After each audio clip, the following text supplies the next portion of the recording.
à côté d'Anthony Blinken parce qu'il nous a fait faux bond au dernier moment, mais pour une bonne raison. Sa femme accouche prématurément de 15 jours, donc je crois qu'il a eu raison de rester à côté d'elle et il nous a fait la promesse de nous retrouver en fin de cycle si on peut l'organiser. Voilà. Et donc, je ne suis pas assis à côté d'Anthony Blinken, mais je suis assis à côté de Maxime Lefebvre et d'Elie Tenenbaum, mais je les remercie d'avoir, en l'espace même pas d'une journée, modifié leurs agendas personnels. Elie pour venir de Dijon, où il avait un cours, et Maxime pour tenir cette conférence de ce soir. Et c'est l'occasion pour nous, finalement, de profiter d'inviter deux participants qu'on est très heureux d'accueillir. Alors Maxime, vous le connaissez parce qu'il a pas mal suivi la dernière session sur l'Europe, parce que c'est un spécialiste des questions européennes. C'est un diplomate qui pense et qui écrit. Je ne dis pas que les autres sont décervelés, mais il écrit, et il écrit autre chose que des souvenirs diplomatiques. Il écrit des précis, des manuels. Non, mais ce ne sera pas, ça n'a rien à voir avec d'autres peuvent écrire des ouvrages tout à fait intéressants, passionnants. On a d'ailleurs accueilli Gérard Haro, si c'est la confusion que tu voulais que je ne fasse pas, et vous avez remarqué quel était l'intérêt à la fois de son ouvrage et de sa contribution, mais c'est vrai que Maxime fait une chose qui est plutôt rare, c'est-à-dire qu'il participe aux débats universitaires, académiques, en ayant publié de nombreux ouvrages, et des ouvrages qui, en plus de ça, sont des nourritures pour les étudiants. Sa 5e édition de son précis Jeu du droit et de la puissance, précis de relations internationales, est évidemment un manuel qui est pratiqué par nos étudiants. Et puis d'accès plus facile, mais deux que sais-je qui viennent de paraître, dont ce que sais-je sur la politique étrangère américaine, qui est paru en 2018, l'autre sur la politique étrangère de la France qui est paru en 2019, mais qui va justement nous servir peut-être un peu d'introduction à la problématique que tu vas traiter ce soir, une lecture géopolitique de la relation transatlantique et notamment de la relation à la France, mais pas seulement. J'ai indiqué tout à l'heure que c'est un diplomate qui pense, ce qui veut dire qu'il a aussi une carrière de diplomate. Il a eu de nombreux postes après ses formations à HEC, à l'ENA, un doctorat de sciences politiques. Il a notamment été directeur des relations internationales de l'ENA. Il a été directeur adjoint au ministère des Affaires étrangères en charge de la prospective. Et puis, il a été, dans son dernier poste, notre ambassadeur, le représentant permanent à l'OSCE. Maxime, un grand merci pour être là ce soir et puis pour nous permettre de relever le défi hebdomadaire de cette chaire. Alors, à ma gauche, Elie Tenenbaum, et là, on est très heureux d'accueillir Elie parce que Elie, c'est la relève, quoi. Moi, j'ai eu le bonheur d'être à son jury de thèse il n'y a pas si longtemps. C'est sans doute un des chercheurs de sa génération les plus talentueux. Agrégé, docteur en histoire, diplômé de sciences politiques. Il est notamment l'auteur d'un ouvrage qui est en partie une transformation de sa thèse, Partisans et centurions, une histoire de la guerre irrégulière au XXe siècle.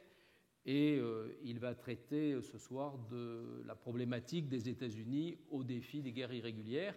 Et je suis très heureux par ailleurs qu'il soit là parce qu'il participe d'un ouvrage collectif que j'ai la satisfaction de diriger sur le 4e tome de l'histoire mondiale de la guerre, dont Hervé Drévillon, qui est ici présent, est le directeur de l'ensemble de la collection. Et nous traitons de la problématique 1945 à nos jours. Et Elie en fait partie avec d'autres jeunes chercheurs. Et à travers cet ouvrage, d'ailleurs, c'est un peu une relève de génération. Donc merci Elie, merci d'avoir changé aussi ton emploi du temps pour nous rejoindre. Alors les règles du jeu, vous les connaissez, elles vont être un petit peu bousculées aujourd'hui. Chacun, vous avez à peu près une demi-heure pour présenter votre sujet, votre thématique. On en débattra ensemble et surtout entre vous. Et puis, comme d'habitude, les questions de la salle. Alors, est-ce qu'on a eu le temps, pendant que je rodais un peu cette introduction, de te réparer ton... J'ai pas l'impression, donc vous serez privé d'un certain nombre de supports et de cartes, mais en tout cas pas du bénéfice du propos de Maxime. Et Maxime, je te passe en premier la parole, et Elie, tu l'auras ensuite. Bien, bonjour. Je suis très heureux de pouvoir m'exprimer devant vous aujourd'hui sur le sujet de la relation transatlantique, une lecture géopolitique.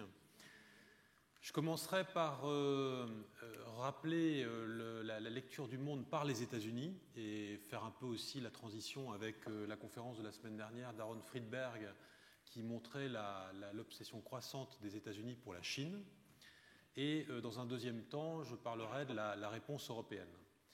Alors, l'obsession américaine de la Chine, je ne suis pas sûr que Aaron Friedberg nous a parlé la semaine dernière du piège de Thucydide, mais c'est le grand ouvrage qui est paru dans les dernières années, donc paru en 2015 en version anglaise, enfin dans un article, ensuite en 2017 dans une version anglaise, et la version française date d'il y a un an. C'est en français, donc, Vers la guerre, l'Amérique et la Chine dans le piège de Thucydide.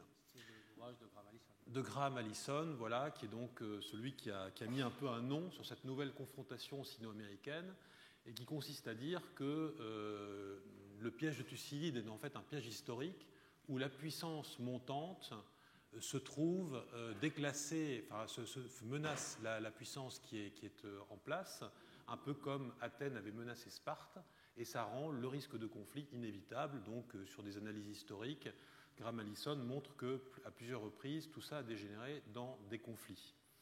Alors, la hiérarchie mondiale aujourd'hui, bon, j'avais montré quelques chiffres.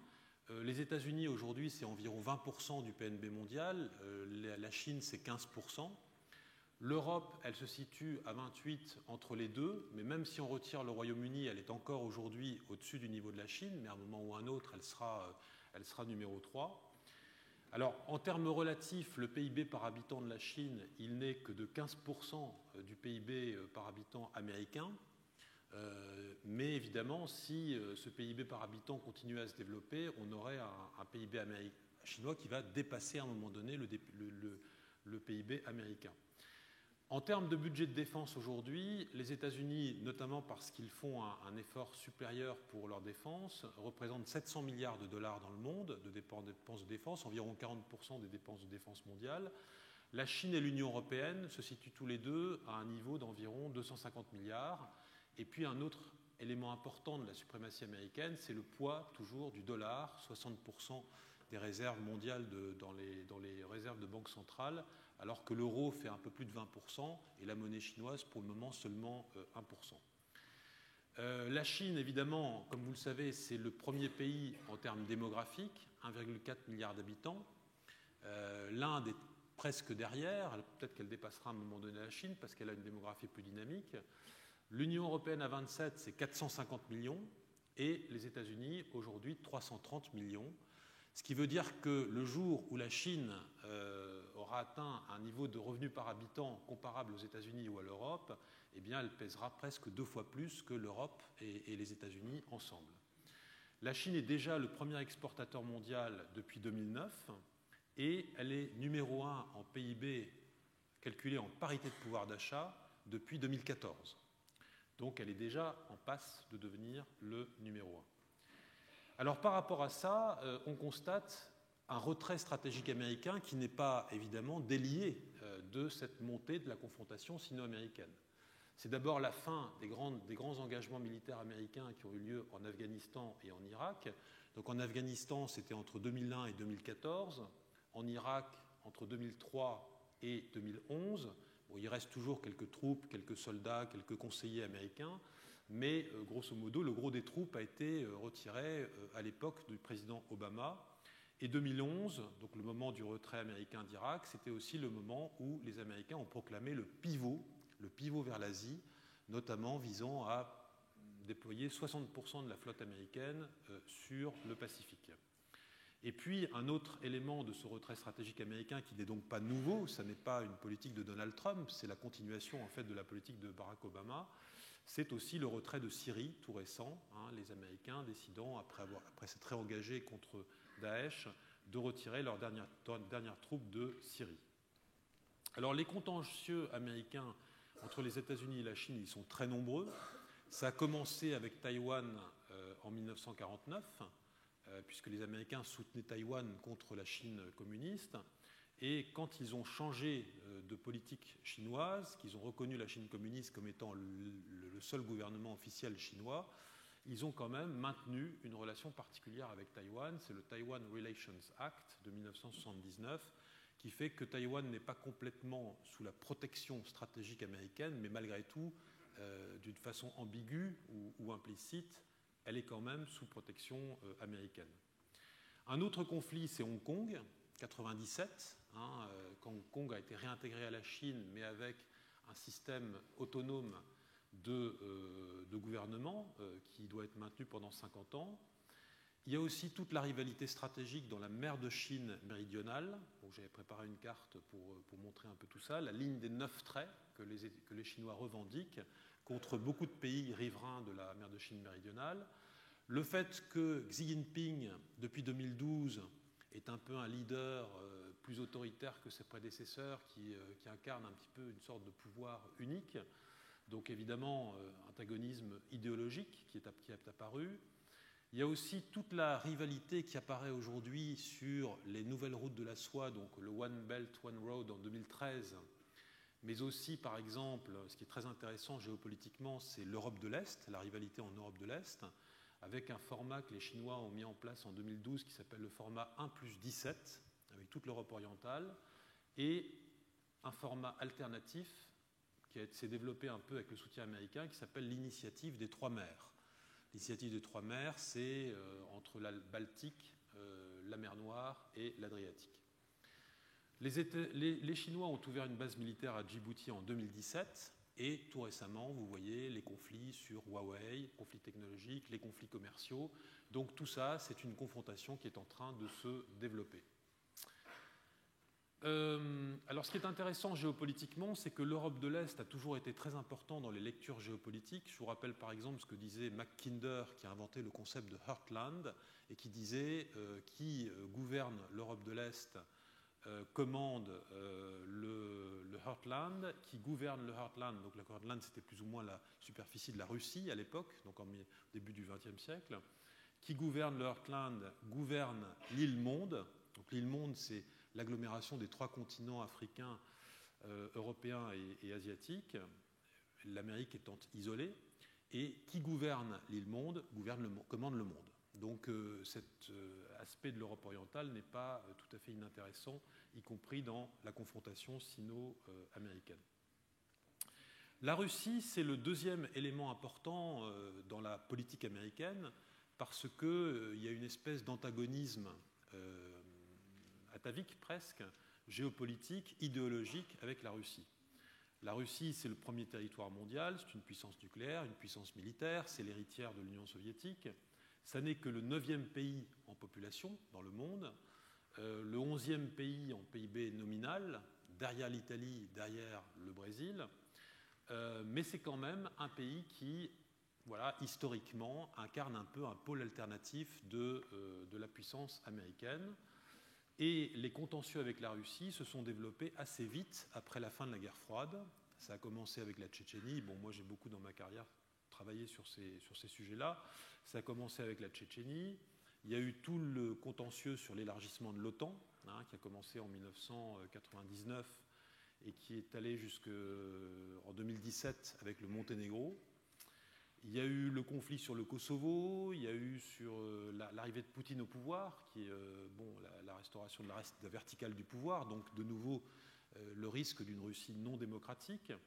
Il y a tous les cris sur les défenses antimissiles, les traités de désarmement, récemment la dénonciation du traité sur les forces nucléaires intermédiaires, les révolutions de couleur dans l'espace post-soviétique, la Géorgie, l'Ukraine, les conflits en matière énergétique, le conflit géorgien de 2008, puis sur l'Ukraine en 2014, qui a conduit à des sanctions américaines et européennes contre la Russie. Donc depuis 2014, la Russie est sous sanction par les États-Unis et l'Europe de façon plus ou moins coordonnée. Et le dernier problème, c'était sur la Syrie.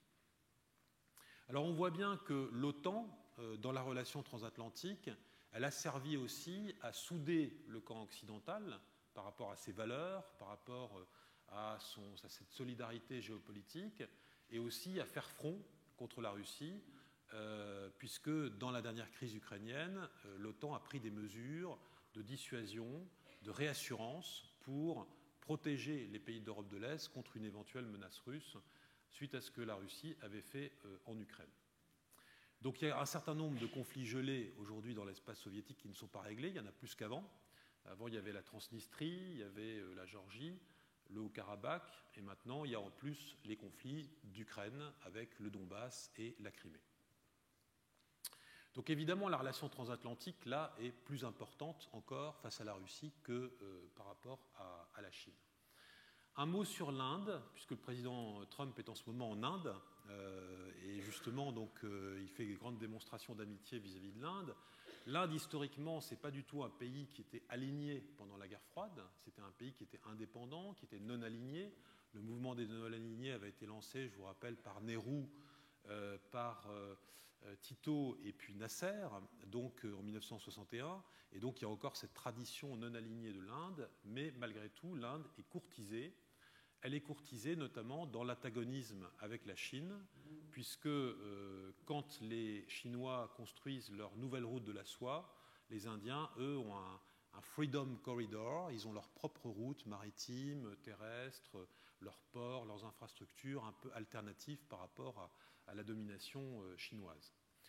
Et un certain nombre de pays dans le Pacifique voilà, sont soit du côté américain, soit du côté de la Chine, soit un peu en balance entre les deux. Évidemment, du côté américain, on retrouve la Corée du Sud, on retrouve le Japon, Taïwan, on retrouve aussi le Vietnam, qui est proche aussi, qui est plutôt ennemi de la Chine. Mais du côté chinois, on trouve le Pakistan, on trouve Sri Lanka, on trouve forcément la Corée du Nord, même si officiellement il n'y a pas d'alliance entre la Corée du Nord et la Chine, mais malgré tout, il y a quand même une forme de protection. Et puis, il y a des pays qui sont un peu entre les deux, comme par exemple la Philippine, qui a un accord de défense avec les États-Unis, mais qui, en même temps, préserve aussi ses relations avec la Chine. Alors, par rapport à ces grands points géopolitiques, ce monde multipolaire, finalement, qui était déjà apparu dans les années 70, de la guerre froide, 1970, au moment où les États-Unis se rapprochaient de la Chine contre l'Union soviétique, et l'Union soviétique était même à ce moment-là un peu plus en amitié avec l'Inde, donc il y avait un peu un jeu multipolaire, comme le décrivait Henry Kissinger à l'époque. Eh bien, le camp occidental, lui, existe bien sûr toujours. Alors, ce qui est intéressant, évidemment, avec les cartes que je ne vous montre pas, c'est que ce camp occidental, évidemment, se superpose plus ou moins avec un certain nombre de cartes. Par exemple, la carte des civilisations par Huntington, qui distingue 7 ou 8 civilisations. Alors, il y a la civilisation occidentale, mais la démocratie va au-delà de la civilisation occidentale, puisque le Japon est une civilisation, mais qu'il est devenu une démocratie. Les pays latino-américains sont pour beaucoup des démocraties et en même temps ne sont pas complètement dans la civilisation occidentale. Et puis on voit qu'il y a des pays autoritaires, des pays non libres ou partiellement libres, pour prendre la carte de Freedom House, qui est une ONG qui avait été fondée par Eleanor Roosevelt en 1941. La carte de Freedom House, chaque année, donc, classe les pays entre libres, partiellement libres, non libres. Et vous voyez qu'évidemment, il y a beaucoup de pays non libres, soit dans le monde arabo-musulman, entre guillemets, soit en Asie, bon, la Russie, la Chine, bien sûr, et aussi en partie en Afrique. Donc, un des enjeux, évidemment, pour le camp occidental, c'est essayer pour la cartographie américaine, pour la perception américaine et la politique américaine, c'est d'essayer de souder un camp occidental contre les pays non démocratiques, les puissances un peu alternatives que sont la Russie et la Chine. Et évidemment, ils ont un réseau d'alliances dont l'OTAN fait partie, c'est évidemment l'alliance la plus solide, mais il y en a bien d'autres, il y a le Japon, il y a la Corée du Sud, il y a aussi des accords avec les Philippines par exemple, l'Australie, l'Amérique latine, enfin bon, il y a beaucoup d'alliances américaines, donc il y a un réseau occidental qui doit être consolidé. Alors ça, c'est l'aspect un peu stratégique, avec peut-être un élément, si vous voulez, peut-être de nuance sur la Russie, parce que Donald Trump a voulu se rapprocher de la Russie depuis 2016. En réalité, il ne l'a pas fait, parce que ce n'est pas du tout la politique du système américain, de l'État profond américain, entre guillemets. Donc, pour le moment, les Américains maintiennent leurs sanctions. On ne sait pas ce qui se passerait si jamais Donald Trump serait réélu. Mais c'est vrai qu'on peut imaginer que dans un monde multipolaire, il puisse y avoir peut-être à un moment donné une espèce de renversement de ce qui s'était passé en 1971, où pour contenir la Chine, c'était peut-être une question qui aurait été intéressante de poser à Aaron Friedberg la semaine dernière, les Américains pourraient éventuellement se rapprocher de la Russie. Alors, au plan économique, qui est une autre grille de lecture du monde vu des États-Unis, évidemment, la multipolarité, elle existe, du fait que, notamment après la crise de 2008, le G7 aujourd'hui ne représente plus qu'à peu près la moitié du PIB mondial. Donc on a vu monter en puissance des formats alternatifs, le BRIC, Brésil, Russie, Inde, Chine, plus l'Afrique du Sud, et aussi le G20, qui continue à jouer un rôle important. D'ailleurs, j'ai vu que tout récemment, on avait réussi à mettre une référence au changement climatique dans un communiqué du G20, ce qui fait que les Américains sont liés par ça, malgré la politique de Trump. Donc là, évidemment, les Américains, là, on est plus dans un monde multipolaire parce qu'ils défendent leurs intérêts commerciaux et pas forcément en suivant les règles du multilatéralisme. Et c'est un petit peu le chacun pour soi dans cette foire d'empoigne économique et commerciale. Alors, dernier élément dans la perception américaine, c'est les facteurs d'instabilité. Alors, la prolifération nucléaire, c'est évidemment un facteur majeur qui était déjà présent pendant la guerre froide, puisque le traité de non-prolifération a été conclu pendant la guerre froide. Mais évidemment, au lendemain de la guerre froide, ça a été le problème numéro 1 avec l'Irak, et puis ensuite la Corée du Nord, et aujourd'hui l'Iran. Donc cette question de prolifération, elle reste centrale comme facteur d'instabilité. Le terrorisme, il reste également central, peut-être que Elie nous en parlera, contre Al-Qaïda, contre Daesh, donc effectivement la guerre contre le terrorisme qu'avait déjà initié Obama, ce que Jacques Gorin appelait à un moment donné la stratégie furtive, je crois, de Barack Obama, eh bien elle s'est poursuivie sous Donald Trump, et puis un certain nombre de conflits régionaux dont les Américains n'ont pas envie de se mêler partout, parce que c'est compliqué, ça coûte de l'argent, et donc ils ont un peu tendance à se retirer. Alors par rapport à ce paysage géopolitique vu des États-Unis, que pourrait être la réponse européenne ? Alors la réponse européenne, je ferai donc quelques remarques. La première, c'est d'abord que l'Europe, elle n'est que partiellement unie. Elle est en partie unie, en partie divisée. Elle est unie dans des matières où il y a véritablement des compétences communautaires qui ont été des compétences exclusives en matière de commerce, en matière de monnaie, en matière de concurrence. Là, on peut dire que l'Europe agit presque comme une puissance. On peut dire qu'elle a effectivement une politique qui est à peu près unifiée. Mais dans beaucoup de sujets, en réalité, le leadership doit être partagé entre les États membres et puis les institutions européennes. C'est vrai en matière économique, en matière industrielle. Regardez ce qui se passe sur la 5G, par exemple. On voit bien qu'on n'a pas une stratégie complètement coordonnée. En matière de fiscalité, les Français voudraient une taxe numérique, mais on voit toutes les difficultés qu'on a à avancer sur ce sujet et à avoir une position européenne complètement coordonnée. Et donc, il y a beaucoup de sujets de ce type-là. Et puis, il y a aussi les affaires de diplomatie, de défense, où là, on peut dire que le leadership appartient plutôt aux États membres qu'à l'Union européenne en tant que telle, parce que on vote à l'unanimité, les États membres jouent un rôle moteur, parfois ils sont souvent d'accord sur des sujets pas importants, mais souvent sur des sujets importants, ils ne sont pas d'accord. Donc il y a évidemment là-dessus aussi une grande division. Division qui est évidemment accrue par le Brexit. Alors le Brexit, c'est d'abord une amputation de l'Union européenne, de la puissance européenne, à peu près 15% de la population et du PIB de l'Union européenne.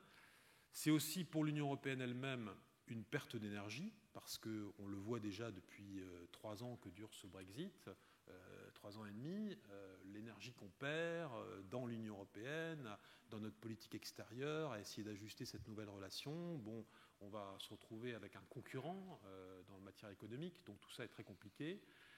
Il peut y avoir des aspects positifs pour rendre l'Union européenne plus cohérente, mais on a vu que ça n'a pas suffi pour avoir un budget européen au dernier sommet, donc ce n'est pas complètement gagné. Mais c'est vrai qu'on aura peut-être une Union européenne plus alignée avec la zone euro et avec la zone Schengen.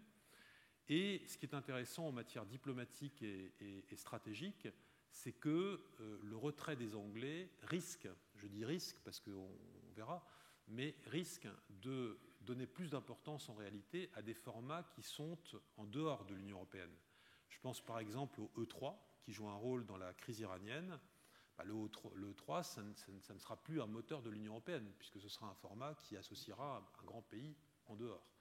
Je pense aussi bien sûr à l'OTAN, puisque l'OTAN, elle va se retrouver avec des pays comme la Norvège, la Turquie, l'Angleterre, qui sont des pays en réalité qui ne sont pas dans l'Union européenne, et donc l'Union européenne est plus petite dans l'OTAN, en termes relatifs, après le retrait des Anglais.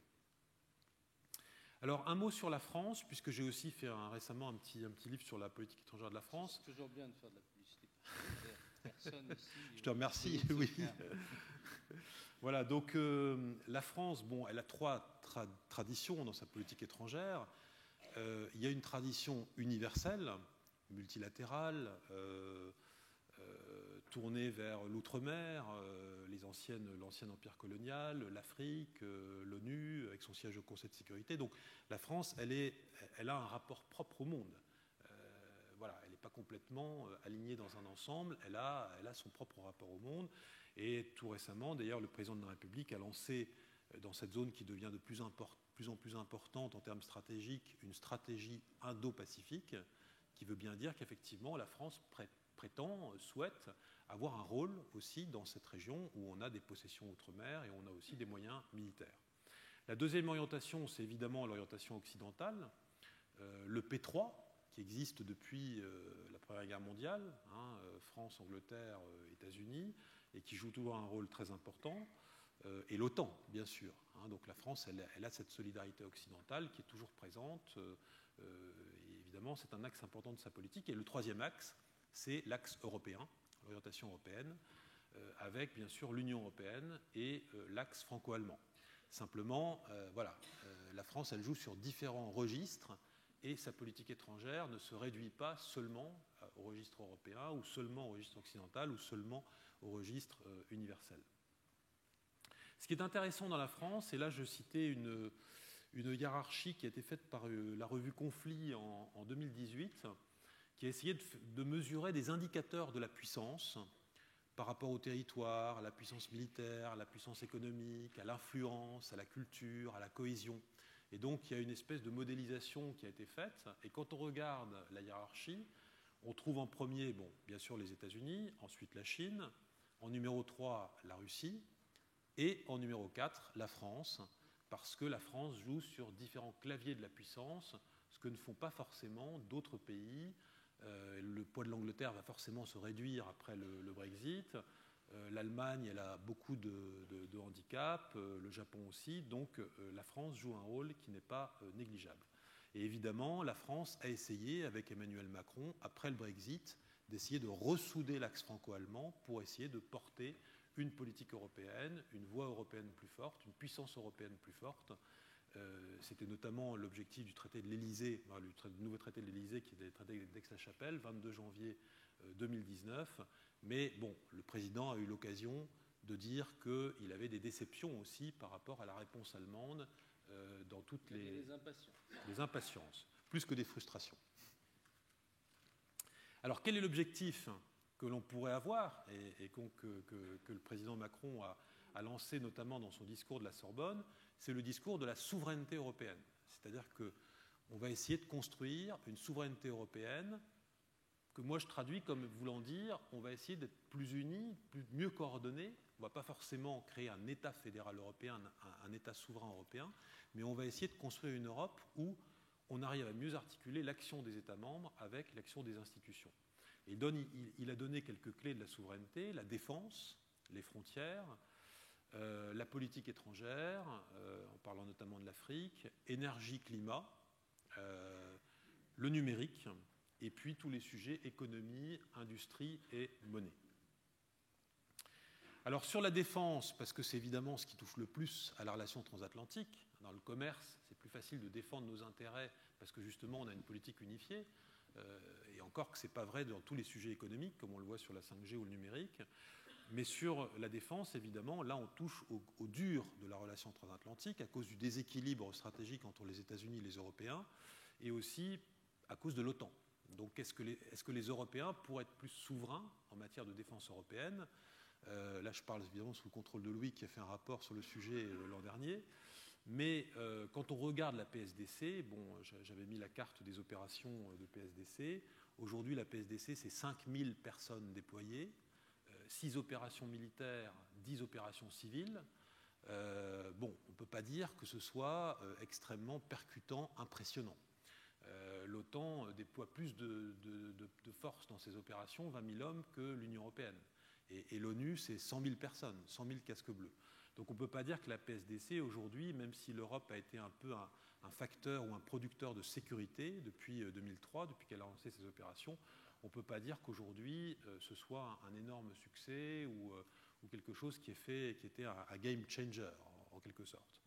Donc évidemment, c'est un domaine où c'est compliqué d'avancer parce que là, évidemment, il faut tenir compte de ce que font les États-Unis. Alors, ce qu'on essaie de faire récemment, là où il y a eu des progrès, c'est de créer un fonds européen de défense avec des financements communautaires pour des moyens communs. Mais les Américains, par exemple, font pression très fortement pour qu'ils puissent aussi avoir accès à ce fonds, pour que ça n'aboutisse pas à acheter du matériel européen, mais qu'en réalité, ils nous demandent de dépenser plus pour pouvoir acheter du matériel américain. Donc, tout ça n'est pas très facile. Alors, je terminerai par un programme géopolitique pour l'Europe. Qu'est-ce que, si on arrivait un peu à avancer sur cette voie de la souveraineté européenne, comme le président le suggère, mais encore une fois, c'est compliqué parce que les Allemands ne répondent pas beaucoup, et le seul sujet sur lequel on a vraiment, je dirais, pris à son compte, où l'Europe a vraiment pris à son compte le sujet de la souveraineté, c'est dans le domaine numérique. Dans l'agenda stratégique, on a dit l'Europe sera souveraine sur le plan numérique, mais c'est tout. Pour le reste, on n'a pas parlé de souveraineté européenne sur la défense, ni sur tout le reste. Alors, quel pourrait être un programme géopolitique européen? D'abord, c'est l'autonomie stratégique, c'est-à-dire d'essayer de donner à l'Europe le pouvoir d'être plus autonome dans son évaluation du monde, dans sa définition de ses intérêts, dans son autonomie de décision et dans son autonomie d'action. Voilà, c'est ça l'autonomie stratégique qu'on pourrait essayer de progresser. Le mot a infusé dans le langage des institutions européennes, mais on est quand même très loin de l'avoir réalisé, même s'il y a quand même des choses. Il y a le programme Galileo, par exemple, qui est quand même un concurrent du programme GPS. On a quand même lancé la PSDC. On a quand même une politique étrangère commune. Voilà, on essaie de répondre aux sanctions extraterritoriales américaines. Donc ça, c'est un premier axe.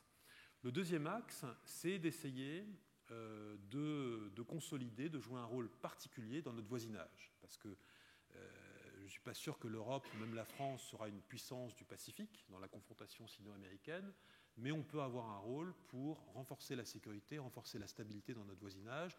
C'est à l'ordre du jour depuis au moins 15 ans, et c'est compliqué. On voit bien que aussi bien dans le voisinage oriental que dans le voisinage méridional, on ne peut pas vraiment dire que la politique de voisinage a renforcé la sécurité, renforcé la stabilité.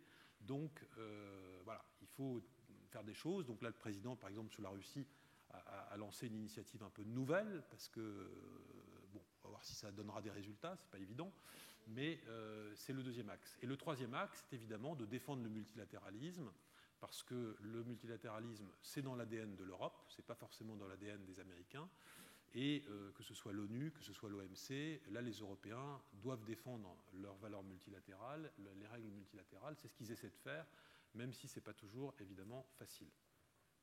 Pour conclure, j'espère que je suis resté dans les temps, ce qui est frappant dans l'évolution du monde aujourd'hui, c'est d'abord le retour d'un monde plus instable, du retour du nationalisme un peu partout, du retour de la géopolitique.